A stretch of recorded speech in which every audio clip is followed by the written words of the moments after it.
বর্তমান মুসলমানের পরিস্থিতির উপরে একটা গজল আমাদের এই মুরব্বী সাহেব তিনি এই দারুল উলুম নুরানি মাদ্রাসা অ্যান্ড একাডেমির পক্ষ থেকে এই গজলটি পরিবেশন করছেন। ইনি একজন এই মাদ্রাসার হেতাকাঙ্ক্ষী। আপনারা প্রত্যেক গজলটি শুনবেন, আশা করি অনেক শিক্ষণীয় বিষয় গজলের মধ্যে লুকিয়ে রয়েছে। মুরব্বী সাহেব, আপনি শুরু করুন। বর্তমানে মুসলমানেরা কোরআন নাহি মানে, পয়সা দিয়ে আপন ঘরে হারাম কিনে আনে। আল্লাহ এমন ছেলে পয়দা হলো মুসলমানের ঘরে, পয়সা দিয়ে টিকিটি কাটে দোজখ খরিদি করে। টাকায় বাবুর মাথা খেলে হারাম মানে না, আমার বাবু মুসলমান।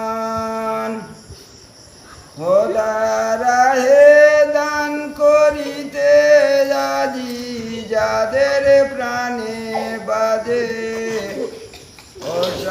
পয়সা থাকবে না কয়ুকিলি মক্তারে খাবে। হজ করিতে গেল হাজি সাহেব অমুক হয়ে গেল, ঘরে এসে হাজি সাহেব করে বড় দাগাবাজি। হাজির বেটার বিয়ে হবে আংটি ঘড়ি চাই, সৎকালেক লোক নিতে হবে ছেলেরি হামরাই। কন্যা দায়ে পড়ে যো ভাই কন্যা পিতা যান, বলে গো শুনোই বিয়াই দিব দু চার থান। আংটি ঘড়ি সাইকেল গাড়ি ও সব মিশে সাই, নূতন কলেজ উঠেছে বড় মোটর সাইকেল চাই।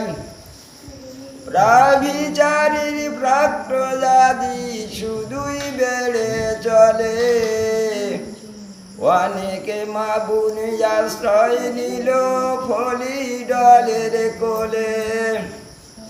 আল্লাহ এমন আপদ কথাই ছিল হিন্দুস্তানে এলো, হিন্দুস্তানের মুসলিম গুলি বেঈমান হতে চলল। 12-13 খেয়ে গেল ঘুমটা দিবে কবে,